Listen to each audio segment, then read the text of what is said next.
Wind displacement law. Before that, we should understand this one. Once the temperature increases of the black body, then area under the curve increases. Once the temperature increases, then the area under the curve increases. It means T4 is greater than T3, greater than T2 and greater than T1. T1 black body is at T1 temperature, area under the curve is this one.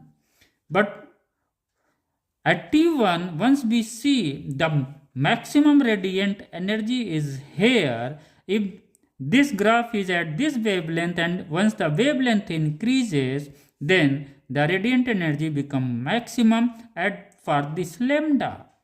Okay? And again, once the wavelength increases, this radiant energy at T1 temperature decreases. It means lambda 1 is the wavelength at which the maximum radiant energy radiated. Similarly, for this T2 graph, this one is the lambda 2. For this T3 graph, this one is the lambda 3. And for this one is the lambda 4. Once we see this one, then we find once the temperature increases, this lambda shift towards the shorter wavelength. This lambda shift towards the shorter wavelength. What exactly the Wien's law stated. Okay, now try to understand the Wien's law. Write it down.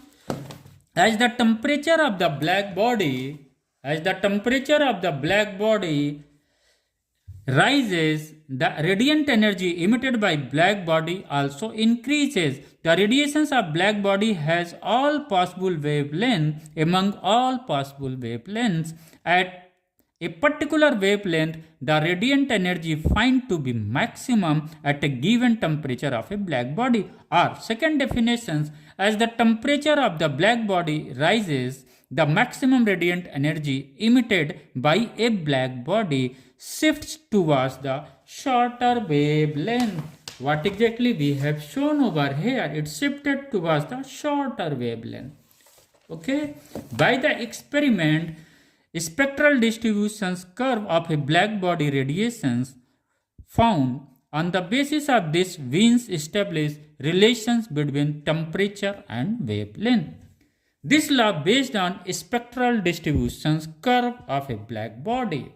Spectral distributions curve verify the Stephen Boltzmann's law. Thank you.